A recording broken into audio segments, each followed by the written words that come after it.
Hey, you guys, I'm Andy McDermott.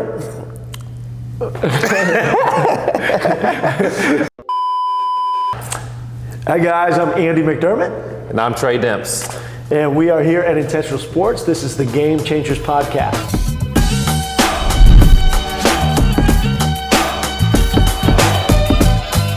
Where we talk to a special guest who has not only had their life changed by the game, but now they're using the game to change other people's lives. And if you've seen the other episodes, this is episode 4 now of the Game Changer Podcast. We're in a different space at Intentional Sports every time. So today we're in the esports lab, where you'll be able to see some cool B-roll of some actual people who know how to use the esports lab.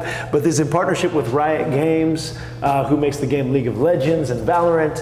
And they're great partners of ours to make this lab happen. But we have classes in all kinds of coding and video game design and the business around esports, where there'll probably be more jobs in esports than in real sports in 5 years. So this is a great space for not only classes in our esports academy, but also birthday parties or corporate events and things like that. So check out our esports offerings on the website. So, Mr. Demps is here with us today. Tre is not famous for esports. He's a basketball guy. He's actually our director of Intentional Sports Basketball here, but had a great career himself. He graduated from Northwestern University in 2015, where he was a 2-time All-Big Ten shooting guard, went on to play professionally in Europe, most of the time in Italy, I believe. Belgium as well. For 5 seasons before he had to cut his career short for he had a labrum tear. Yeah, some arthritis stuff as well. Long story. Old beyond his years, which makes me feel extra old. But really glad to have Tre here. We're going to talk about his basketball career and what he's doing now at Intentional Sports. So Tre, thanks for being here. Yeah, thanks for having me, Andy. So I always start by backing it up to when you were little, because as you know, we work with a lot of little kids here. You work in our basketball group and lead our basketball coaches. You guys have biddy basketball? We do. Which is how old? That is 2.5 to 5. It's the highlight of my week, for sure. Right, okay, cool. So can you tell these guys, do you remember when it started for you? Like, what's your earliest memories in sports? Yeah, so my earliest memory, I think, was when I was 5 years old. And I remember going with my dad to pick up basketball games in the summer when he was still playing. This would have been probably like 97, 98. Wow. And I remember, I was shooting on a side basket when he was playing in a pickup game and making my first shot. And the joy that I felt accomplishing that, because I had been going with him for weeks and I wasn't able to get the ball up there all the way, and then to finally make one, and then my dad taking me to go get ice cream to celebrate afterwards. I think that was like when I truly fell in love with the game of basketball. There you go. And your dad played basketball.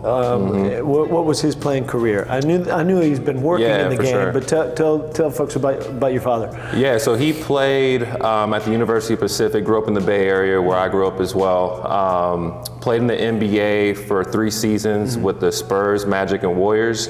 And then he played, I believe, 7 or 8 years internationally in 2 different continents, in Europe and South America. And then he retired in 2000 and got into front office.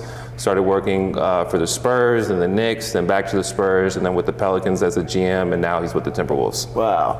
Wow, so you literally grew up in the game. Absolutely. Yeah. And you went to probably countless NBA games as a kid? Oh, yeah. I mean, I was like a season ticket holder for the Warriors when I lived in the Bay Area. I used to, go and visit my dad and go to Spurs games. It felt like my childhood was literally kind of in the back office or in the practice facilities of NBA teams. So it was a lot of fun growing up. It was like a unique advantage that I felt like I had, and it was just fun seeing players, seeing coaches, people that you watch on TV, and getting to rub shoulders with them. Yep. Did you have a favorite? Did you have a couple of idols when you were growing up, like favorite players you wanted to be like? Yeah. So my favorite player growing up was Allen Iverson, and that was I would say I made my first shot at 5, and I played on a couple teams. But I think the moment I really was man, I want to play at the highest level possible was watching Allen Iverson in the 2001 NBA Finals when they played the Lakers. Allen Iverson tearing the Lakers acres apart. Here comes another one. He is fearless. This young guy is amazing. You know, we play hard. We came in here, you know, expecting to win. You know, everybody already counted us out. They thought we were going to get swept, you know, and that's like a slap in the face for everything that we worked for all year. And I'm just happy my teammates hung in there and we got this win. And just seeing like him as an underdog, you know, he's 6 feet, he's going up against Kobe and Shaq and those great Laker teams. Like, I remember watching that series on the couch with my dad and just being like, man, I wanna experience something like that. I obviously never got to play in the NBA, but was fortunate enough to, you know, play in college in the Big Ten. So like, I think that was kind of the moment watching Allen Iverson compete and play, just his fearlessness. And, you know, I was the guy that liked to get shots up, and, you know, he was a guy that got, you know, was kind of considered maybe a ball hog at times. But, you know, just watching him was like, you know, was definitely my favorite player growing up as a kid. Was he the answer?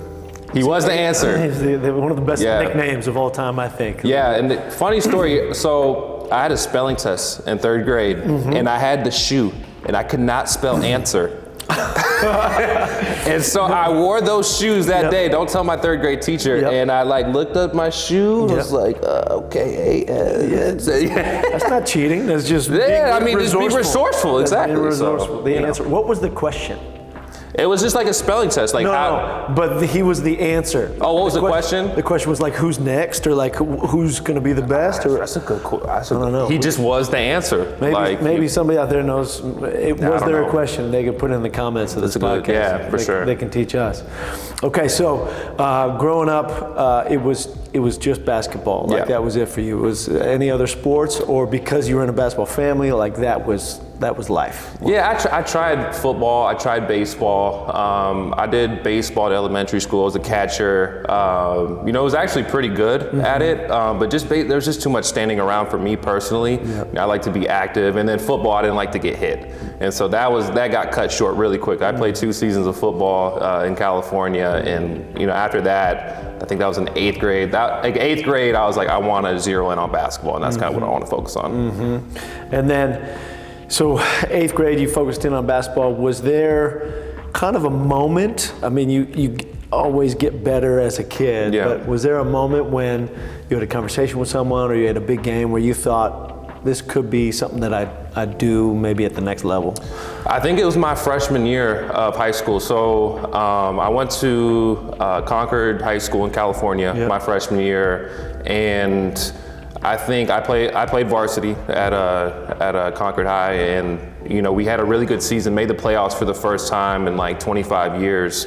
And I think going through that run and being on a team full of seniors and having that camaraderie with the guys, like that was like my first taste of like, you know, having exposure from fans and being known around the community. And like, for me, that was like kind of like the moment where I realized, like, man, I really want to take this thing. First taste of it. Yeah, exactly. Like, I want to take this thing to the next level. I want to play in college, and I want to play in the NBA. Because before that, it was just like AAU, you know, just parents coming to the games. But then when you have, you know, the student section, you know, doing the chant like, he's a freshman, you know, that kind of stuff. Like, that was like a really cool moment for me, even as a, you know, 14-year-old kid. Yep. And were you an early grower? Were you? Yeah, so I was like I stopped growing, I think, when I was after my freshman year. Okay. Because I had like knee, you know, like the whatever it's called, like where the paint underneath your knee. Osgood Slaughter. Yeah. I can never pronounce it. So I struggled with that like 8th grade and freshman year, and had the little, you know, straps on, and so like I was like 6'2" as a freshman, and I was like real skinny, was just a shooter, couldn't really get by anybody, because you know, you're playing against 17, 18-year-olds at the varsity level, especially in California where high school basketball is premier. So I was kind of just a shooter at that time, and then had to kind of develop my game from there.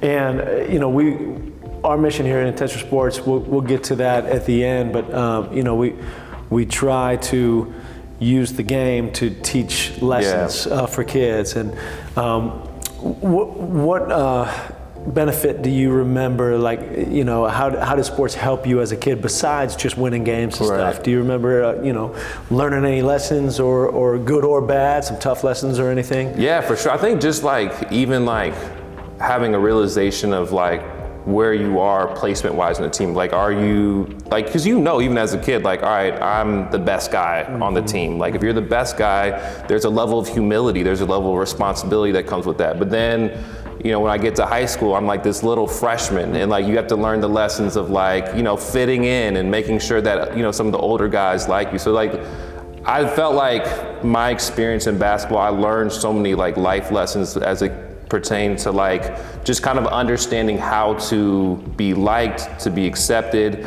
and then also, obviously just kind of like, fighting through adversity, having a bad game, how do you bounce back? What are adjustments that you can make? Because even in life now, as an adult, you go through adversity and things of that nature. So for me, I think that was like the two biggest things early on that I learned. I was a player that was like really hard on myself. I wanted to be successful. I wanted to win. I wanted to, be the guy that people talked about, and just, understanding kind of like, you have to wait your time sometimes. And, just all those different lessons I think can carry over into life, I think is what I took away. That's good, man. I'm a big believer that sports are such a concentrated way to learn life lessons. Yes. And kind of in a safe space, you know? And I remember the first time I did a soccer clinic here is in 2021, before we were even under construction. It was in the loading dock of the Grace and Peace building over there. Yeah. And I had 40 kids, and I think 5 of them had played in organized sport before. Wow. And the city of Chicago is supposed to be one of the most advanced cities on earth, but here on the west side of Chicago, they just don't get the chance to play. Yeah. And I remember 2 little boys, they hadn't played soccer before, but they hadn't played other sports, and they were probably 8 years old. Both went for the same ball. One of them knocked the other one down, and then before I could get over there, he stood up and it was immediately a fight. Oh, gosh. And it just occurred to me that, when we were little, for me it was a soccer ball, for you it was a basketball, and we talked with Austin Carr, it was a football, with Jason it was a baseball, with Maya it was a soccer ball. These are our other guests on the other podcast, but everybody had that same experience when they were little. You learn how to fall down, get back up, or run into somebody and then help that person up. My humble belief is if we can get these kids to fall in love with the game and be in a safe space, whether it's here or in another space in the city, playing a game and learning how to be teammates, the lessons you just talked about, like we might change the lives of these young people and change the future of Chicago, in a tangible way. So I love that answer. So transitioning now through high school, you probably started getting recruited for colleges, right? And so was it a tough choice? I know you went to the best school. Of course. We have too many Northwestern Wildcats around here. But where were you thinking about for college, and what was that process like? Yeah, so after my freshman year, I moved to San Antonio with my dad. He was working at the Spurs, and so had to get acclimated with a new high school team, and started to get stronger. Actually stayed with my AAU team out in California. Okay. So stuck with them, team called Lake Show, and so must have been a good team. Yeah, I mean it was good for me. Like, it wasn't like the best team. Like, we weren't the Oakland Soldiers. We weren't pump and run some of these higher level teams, but like it was a team that was competitive where I could, have a lot of opportunities to play, because I think a lot of times kids get caught up in the name, and at the end of the day, you want to have the memories of playing, no matter what. But anyway, and get to play. Exactly. Right. And so I gotta give a lot of credit to my dad, because he was the one who was like, you're gonna stay on this team. Yeah. And so I had a decent junior summer going into my junior year, but still didn't get really any offers outside of my dad's alma mater, Pacific. And then it was kind of like going into my senior year, it was kind of like all the pressure was on me, because I only really had like 1 or 2 low major offers, and I kind of knew like I was good enough to get offers from other high majors, and was fortunate enough to go to the LeBron James Skills Academy camp. Okay. And I played pretty well there against a lot of the top recruits in the country. And then from there, it was kind of like I started to get a lot of love from high major schools. Northwestern was actually the first school to offer me, like right after my first game at that camp. And was that Ricky Birdsong was there, or was he? He was trying to think. He was there when I was there, and I know that I was there a long time before you. Yeah. Who was your coach at Northwestern? Oh, for basketball? Oh, Yeah. Bill Carmody. Okay. Yeah, Bill Carmody. And then Tavares Hardy was the one that recruited me, was the associate head coach. Okay. And so, just felt like, that was the school that wanted me the most, even from some of the other high majors that I got looked at from Stanford, Colorado, Minnesota, Notre Dame. And so I just felt like, Northwestern was a school that I felt like I was needed. Wow. And they were, taking a step up, like they were starting to have some better teams with Juice Thompson and some of the guys that they had in the past, and I wanted to be a part of that first NCAA tournament team as well. And obviously the academics kind of speaks for itself, so I ended up going with Northwestern. Yep. And what was that transition like? You remember going from a senior in high school to a freshman in college? Man, I had it was rough because a lot of people do. Yeah, and I didn't know that. I didn't know that at the time. Like, you see kind of like the one and dones and the freshman phenoms, the diaper dandies, as Dick Vitale used to call them. Yeah. That's what I imagined myself to be, because I had never really had to like fully take a step back. Maybe I started on a team and had to work my way in, but eventually I kind of became the go-to scorer and the go-to player up until that point. And then, we had, until recently, the all-time leading scorer, John Cherna, on the team. My freshman year, we had Drew Crawford, who was an exceptional player. And so, coming in, I wasn't mature enough to kind of like say, you know what, I need to play a role on this team because we have talented scorers. And so I ended up redshirting because I did have a labral tear in my shoulder, but I wasn't getting a lot of playing time.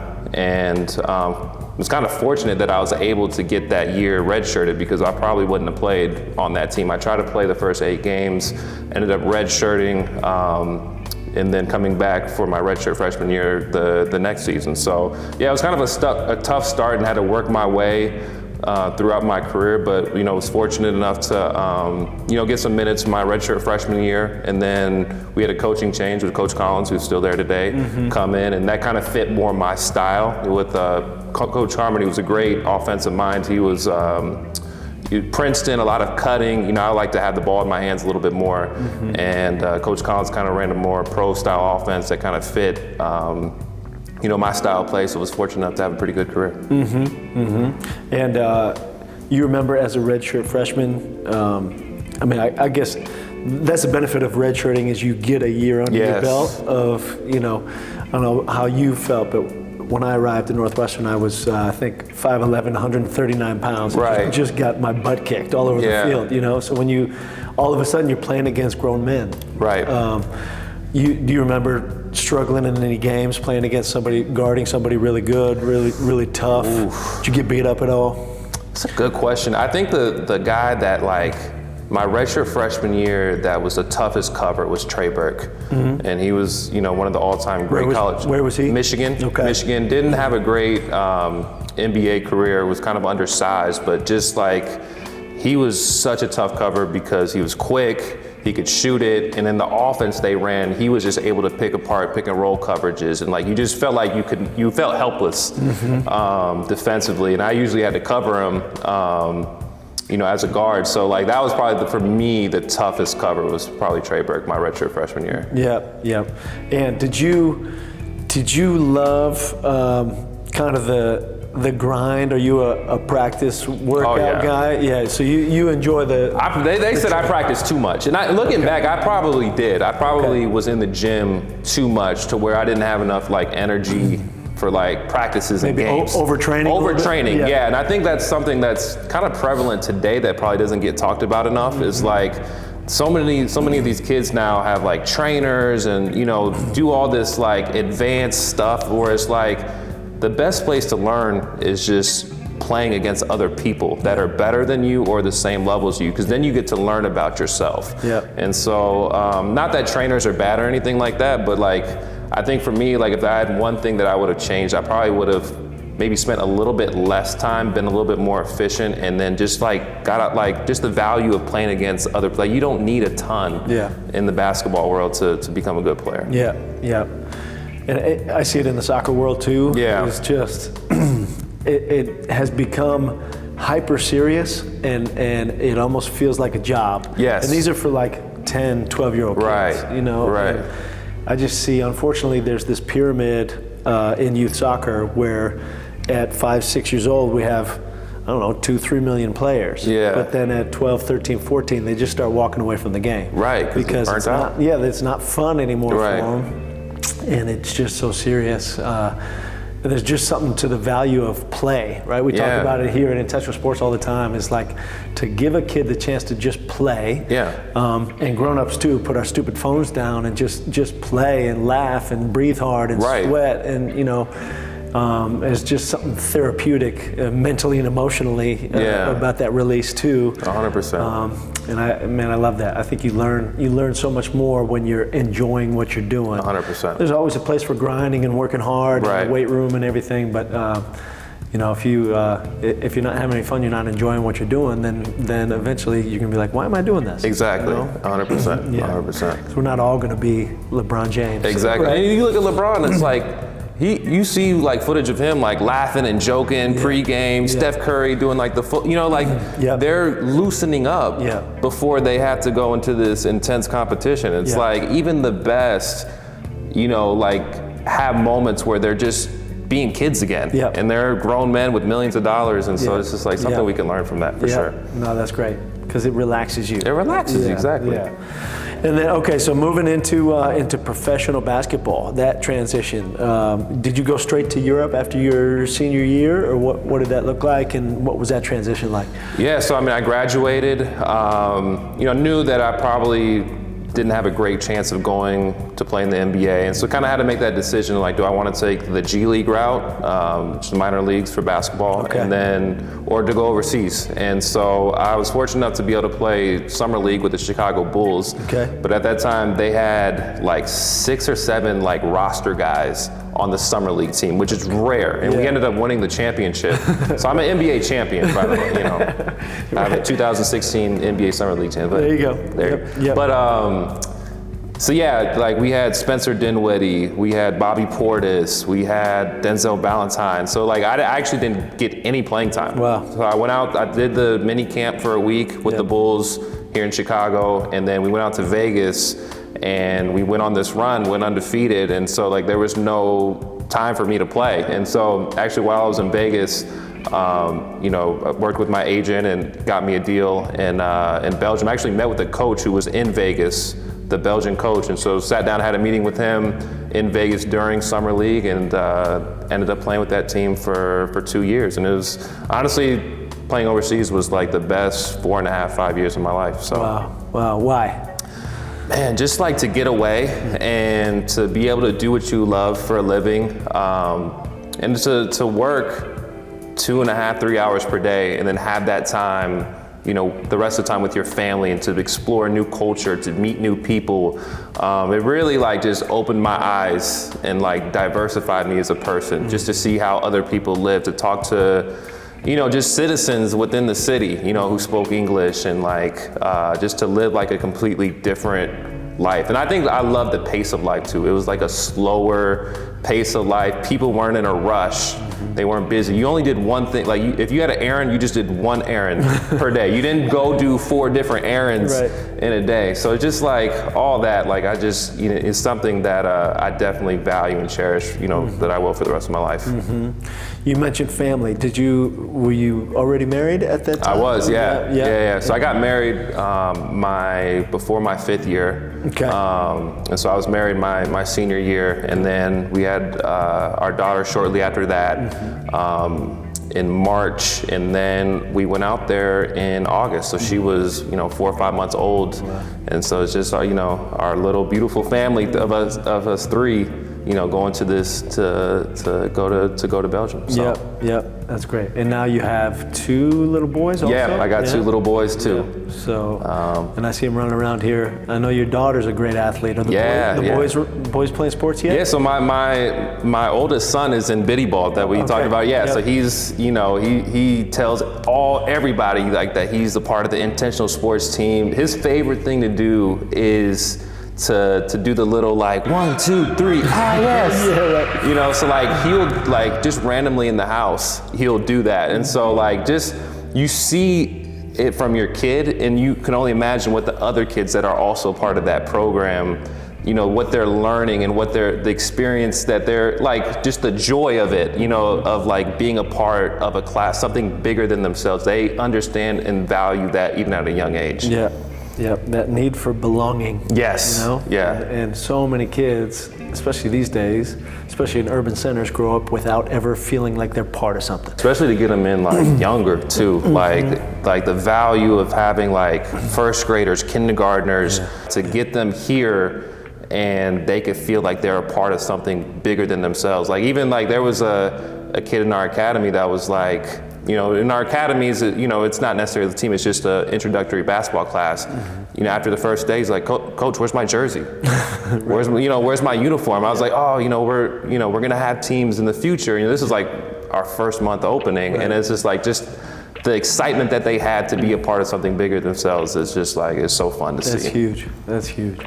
Well, great transition there to now. You know, why intentional sports for you? You know, what is it? We talk a lot about the different missions here and stuff, but kind of what's your personal why now, and how you hope to use the game to change other people's lives? I think it's just what you mentioned, like just all the different life lessons that you can teach through basketball. Like for me, you know, we've probably had over 100 kids in our basketball programs, even in our first year. And it's like, I honestly could care less if they go play in the NBA. You know, I would love to see them go play in the NBA or play collegiately, but like to see them grow as, you know, boys and girls and into young men and young women, and to learn how to be coachable, to learn how to persevere through adversity, to learn how to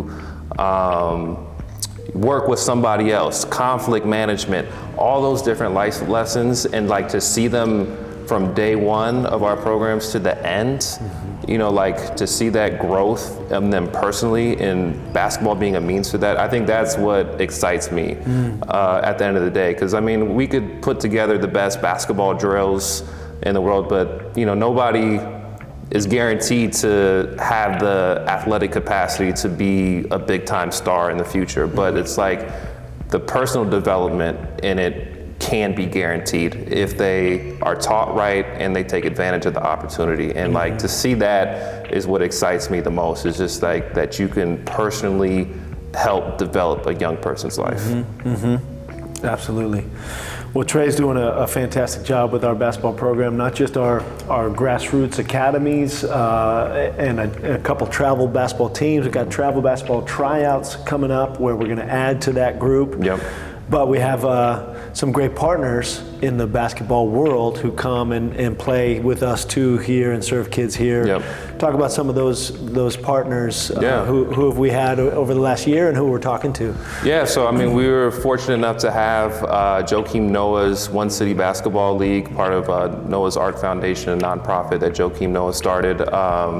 That has been great, and I love their mission because it's from 15 to 25-year-olds, and that kind of like a little bit past the formative years, but like the years where, you know, like there's consequences to actions, positive or negative. And for them to be a part of this league that's hosted here, where they have a workshop where they can learn life skills, learn you know, how to open up bank accounts, you know, different business skills, all the different career paths that are within sport. You know, you see a lot of times just the 10 players that are on the court, but there's somebody that's filming it, there's somebody that's marketing it, there's somebody who put the team together, there's somebody who's coaching it, all these different jobs that they're learning about, you know, at that age that they could pursue.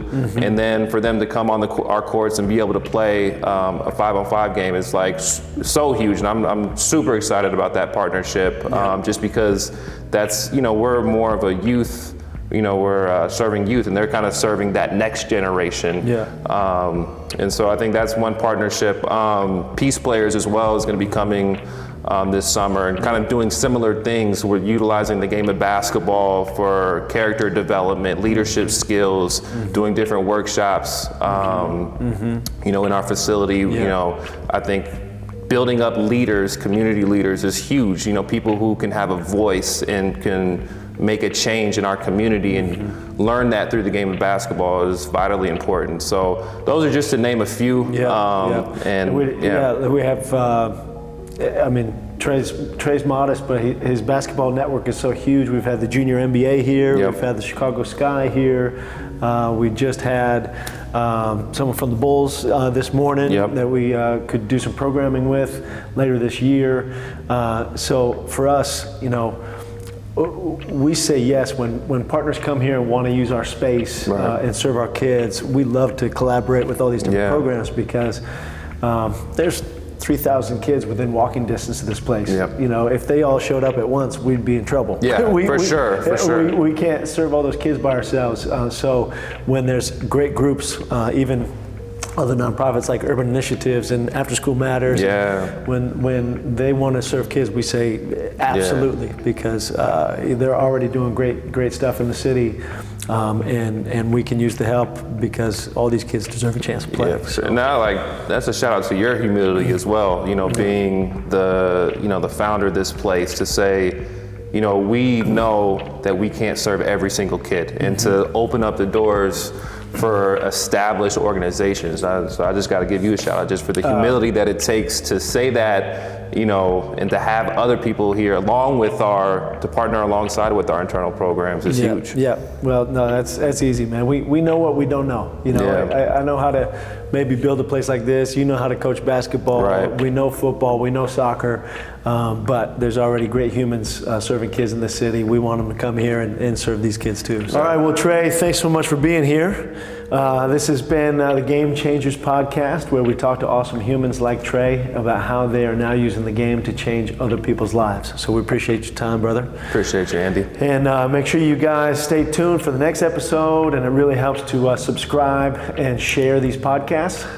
Again, we're a nonprofit. We're not trying to make any money here. We're just trying to share this story so that hopefully we can help impact more lives around the west side of Chicago and beyond.